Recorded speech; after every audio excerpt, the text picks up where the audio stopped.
Bilmasman qay oyda va yo qay fasl, yo xazon rezgidan tin olar fasl, baribir o'sha kun eng asl, o'shal kun farzandlar kelishar, uy to'la nabira, jiqqa musht, o'yinchoq talashar.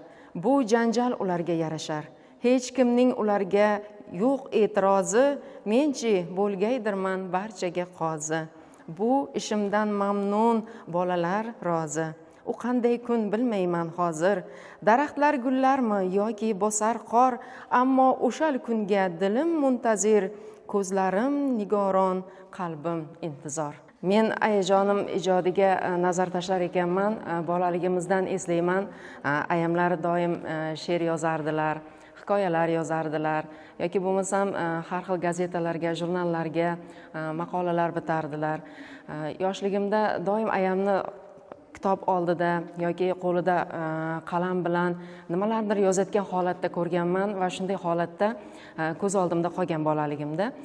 Va bizni oilamizda shunday bir muhit yaratilgandiki, u kitobxon oila muhiti edi. Va bu holatni men hozirda o'zimni farzandlarimga ham yuqtirishga juda ko'p harakat qilaman. Chunki ayam bizga har doim o'zlari nafaqat ta'lim tarbiya berganlar, balki men aytishga ulgurmagan yoki men ayta olmagan yoki bo'lmasam yana ham ko'proq nimadir bilishlaring kerak bo'lsa, mana bu kitoblardan olinglar derdilarda, bizga juda ko'p kitob sotib olardilar. Va har doim aytardilar, men uchun eng yaxshi do'kon bu kitob do'koni deb. Ayamlar juda yaxshi ijodkor, juda yaxshi ajoyib shoira. Men har doim ularni she'rlarini o'qiganimda to'lqinlanib ketaman, hamda ayamni o'zini hislarini his qilganligim uchundir balki, yoki she'r shunchalar kuchlidir. Har safar o'qiganimda to'lqinlanib ketaman, ko'zimga yosh keladi. Misol uchun biz Jizzax viloyatida yashaganmiz. Ayam turmushga chiqqanlaridan keyin dadam bilan ko'chib kelishgan va biz tomonda birga xolamlar yashardi. Bir kuni bitta she'rini o'qib qoldim. Opasiga bag'ishlangan. Opa, yuring shamollarni minib uchamiz, qishloqda bizni kutar bir munis ayol deb onalariga bo'lgan sog'inchlarini mana shunday ifodalaganlar. Hattoki shamolni uchib ketishga ham tayyor ekanliklarini ko'rsatib berganlar. Undan tashqari yana meni bir to'lqinlantirgan bir she'rlaridan biri bu meni ham bag'ringga chorla Farg'ona deb atalgan she'rlari bo'ladi. Bunda o'sha yurt sog'inchi, o'sha yurtiga bo'lgan ishtiyoqi, qishlog'ini sog'inganligi va o'sha joyda yashamasdan uzoqlarda yashayotganligini ifoda etgan va bu she'rlar meni har doim to'lqinlantirgan. Ijodkorning qizi bo'lish ham mas'uliyat, ham ajoyib. Chunki yuqorida aytib o'tganimdek, bizni kitobga oshno qilganlar, bizni dunyoqarashimizni keng bo'lishida, teran fikrlashimizda, odamlarni tushuna olishimizda, insonlarga nisbatan mehr muhabbat bilan yondoshishimizda bu katta rol o'ynagan deb o'ylayman.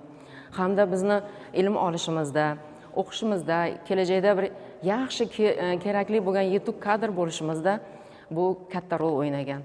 Chunki ayam har doim yoshligimdan o'ylayman, bizni faqat o'qishga undaganlar, yaxshi inson bo'lishga undaganlar. Singlim bor, ukam bor, ular ham oliy ma'lumotli. Men ham mana hozir Guliston davlat universiteti dotsentiman. Shuning uchun ham o'ylaymanki, buni juda ham katta roli bo'lgan va bu biz uchun katta baxt.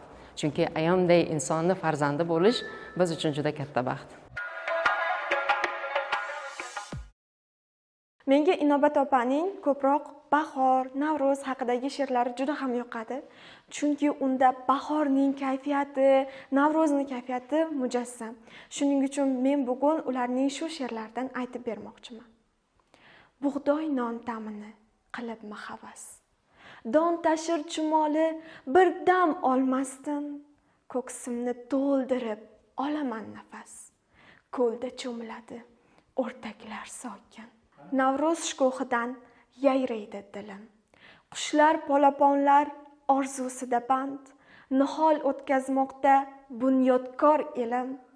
Tilaklar ezgudir, so'zlar asal qand.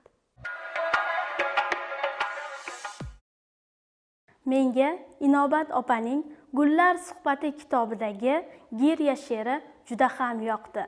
Hozir aynan shu she'rni aytib bermoqchiman. Vafo degan qo'shiq bormish, ayta olmayman. Dilim bog'liq shu sahroga ketolmayman. umidim yo'q, umidvorim, kutolmayman. Menga shafqat nazarini tashlab o'ting. Qur-qur qilib uchgan turna baxti bekam. Faqatgina xayolimda yashar erkam. Bir ko'rmoqlik umidida ko'zlarim nam. Bulut bo'lib yomg'irlarni boshlab o'ting. Ey sarbonim, karvoningiz ildam bo'ldi. Men g'aribning qarshisida bir dam bo'ldi. Xayrlashmoq og'ir bo'ldi, diydam to'ldi. Men siz ham bir dam ko'zingizni yoshlab o'ting. Sahrolarda ochilgan gul bo'ta ko'zim. Ko'p shoshilmang, hali ko'pdir aytar so'zim. Yolg'izlikda ado bo'ldim bitta o'zim. Men borman deb ko'ksingizni mushtlab o'ting. Menga shafqat nazarini tashlab o'ting. Inobat singlimiz o'tda yonadigan, qalamni uchini sindiradigan, o'roq bilan kurashadigan ayol sifatida chin dildan hurmat qilaman. Bizni Sirdaryo viloyatining Mirzobod gazetasini fidoyilarcha targ'ibot qilib, 18 ta mahalla hududlarda xonama-xona, mahalla yurib, uni bug'doyini targ'ibot qildi. Uni bug'doyini yoritdi. Tomarqa dasturlari uchun har bir xonadonda tomarqadan qanday daromad olish uchun o'zini mehnat faoliyatini har bir mahallada bir jonkuyar jurnalist sifatida o'zini gavdalantirdi. Men Inobat singlimni tarixni uzoqdan ta'riflaydigan bo'lsam, jonkuyar, fidokor, o'zini kasbini ustasidan eng mohir jurnalist deb tan olaman. Buning mehnat faoliyatlari gazetada, Mirzobod gazetasini yoritishda o'zini fidoyiligini ko'rsatgan, o'zini Mirzobod tumanidagi saxovatligini ko'rsatgan. Har bir xalqimiz Inobat singlimizni mehr muhabbat bilan tan oladi. Uni jurnalistik faoliyatlarga, oltin qalamlarga haqiqiy o'zini fikr doirasini beradi. Uning har bir so'zi insonning mehriga, ayollarimizni qalbiga, dehqonchiligiga, mehr muhabbatiga bergan so'zlardan faxr va iftixorga to'laman. Ajib bir taraddud yerda, falakda. Bog'lar yashillikdan uyg'onib ketdi. Xushxabarni quyoshning nuridan olib, yomg'ir tomchilari tuproqqa yeldi. Qish ortga chekindi, keldi navbahor. Ariqlarda to'lib loyqa suv oqdi. Shamollarning raqsi endi beozor.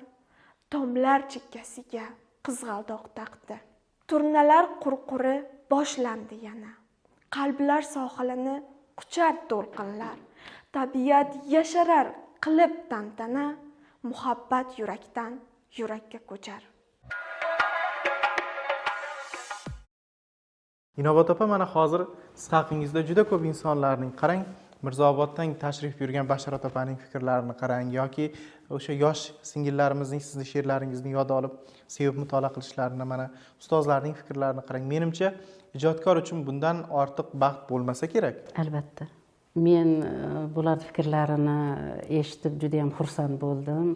Men haqimda shunday yaxshi nimalarda ekanliklarini, Mirzobodlik qadrdonlarni ham hammasini eslab xursand bo'ldim. Ulardan juda ham minnatdorman.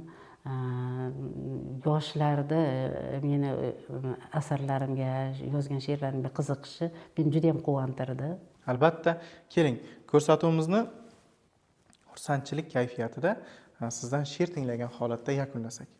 O'zbekiston mardlari, o'tganlarni ruhin eslab yod etgan, or talashib yurtini obod etgan, odob ila keksalarni shod etgan O'zbekiston mardlari, yurtimning dilbandlari.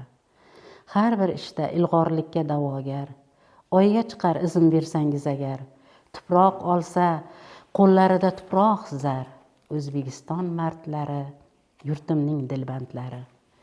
Ilm fanni ulug'lagan sizlarsiz, yurtimizga loyiq o'g'il qizlarsiz, nomardlarni bir so'z bilan tuzlarsiz, O'zbekiston mardlari, yurtimning dilbandlari. Yaragaysiz erta yurtim koriga, shukur deyman dilbandlarning boriga.